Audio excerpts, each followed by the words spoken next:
Hi everyone, I'm Rosie and this is Flying Flosky.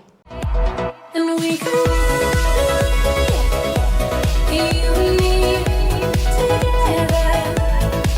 And we can ride, you and me forever.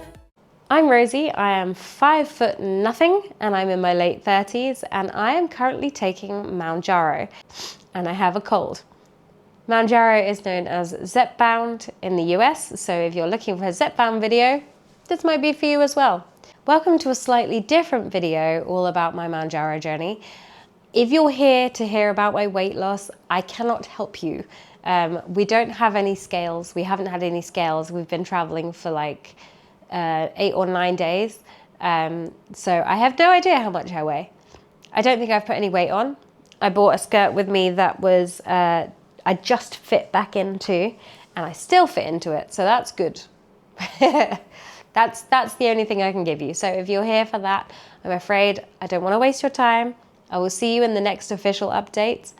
I mean, still feel free to give this one a like, and if you're not subscribed, why not do it now? Obviously, my background is a little different this week, as the whole video is gonna be. I am currently in a hostel in Bishkek, which is the capital of Kyrgyzstan, and it's kind of Mounjaro on the road. We've been traveling in Central Asia. We've spent our first week and a bit in Uzbekistan, traveling to Samarkand and Bukhara and Tashkent, and now we've just traveled to Bishkek. We're here for 2 nights and then we travel down to the edge of a lake called Is It Cool, where we're going to be staying in a yurt, which is very exciting before coming back and flying home.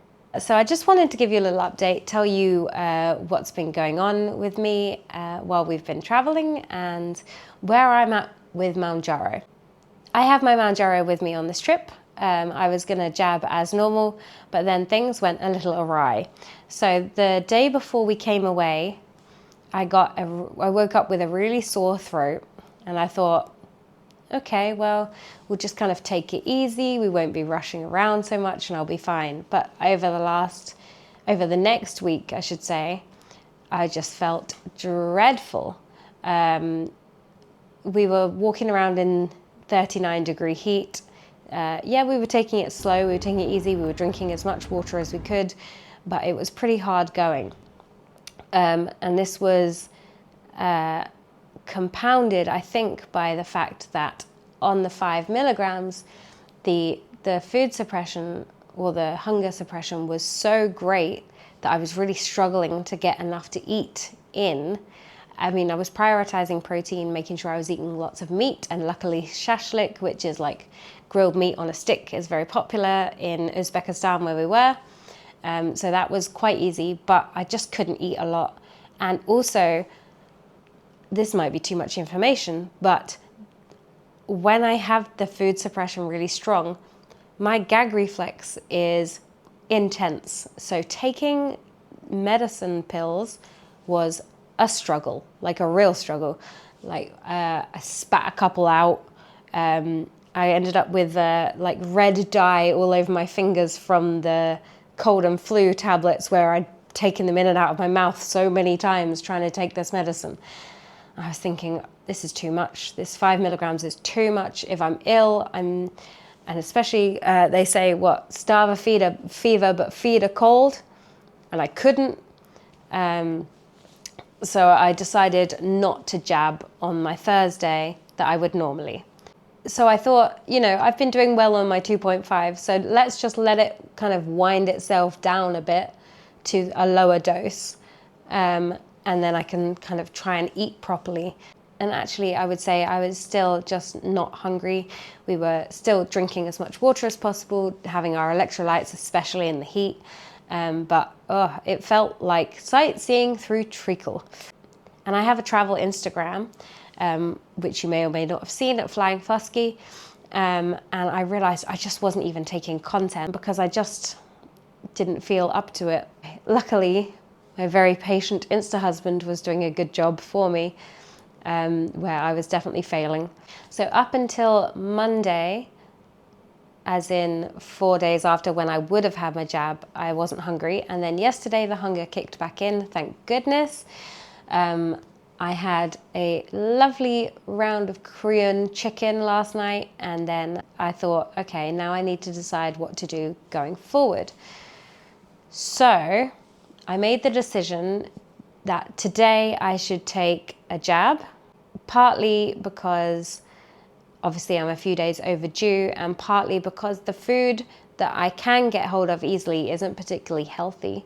But what I have done is take just half of a dose. So I only clicked 30 clicks up on the pen to take 2.5 milligrams, just because I'm still not feeling fighting fit, and I really don't want to mess myself up too much.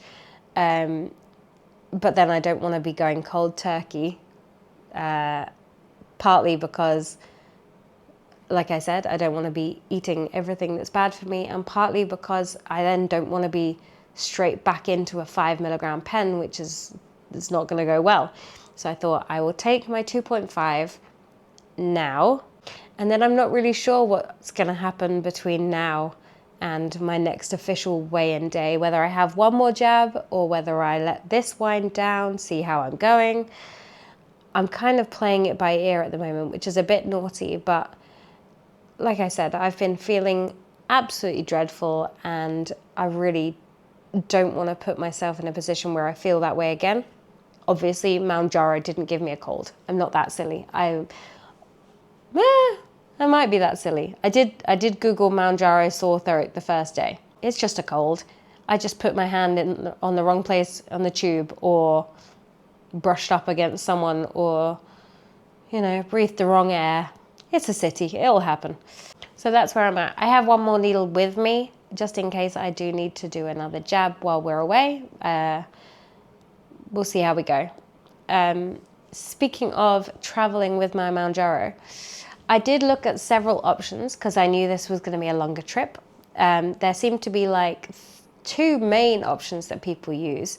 The first is kind of they look like little vacuum pack capsules, or kind of like a thermos flask. You can put your pens in them, they keep them cold, and you charge them up with a USB or plug them in with a USB, and they work kind of like a mini fridge. But I didn't know how long we were going to be without power, which sounds silly, but tomorrow we travel down to a yurt camp, and I don't think we have electricity in the yurt. So that would be like 36 hours or something. They're not designed to last that long, and they're not designed to deal with temperatures over 30 degrees. And like I said, we've already been walking around in 39 degrees, and our bags have been sitting, waiting for buses and stuff. So they've been hot. The next option tends to be kind of a cooler pack situation. So you can get a case where you put in like gel inserts or freezer blocks that you've had in your freezer. That's fine as long as you make sure that they're not too cold and you're not freezing the medication by mistake. And the other thing is you need to be able to get those gel things into another fridge or freezer to cool them down again. And again, we've had fridges in only one room so far, so that would have been a struggle. I have just done my jab, so this is kind of a weird time thing. But I'll take you into the bathroom, I'll do my jab, and I will show you what the solution that I've decided to use. So let me show you what I've got in my little traveling pouch.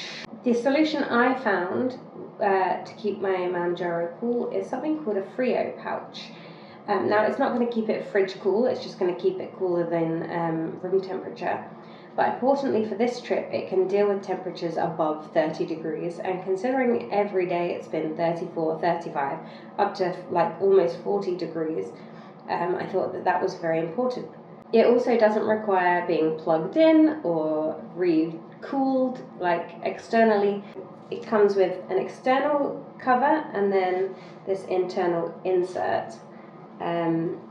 So this is full of little crystals, and you submerge it in cool water, and it keeps, as the water evaporates, the crystals, a chemistry occurs very Theranos, and they continue to kind of self-cool.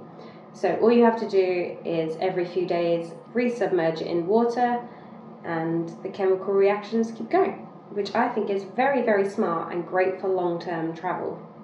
I only have the 1 pen variation, because obviously I've only got the 1 pen with me, but if you were traveling for longer, or if you have like insulin or something, I think this is a fantastic option.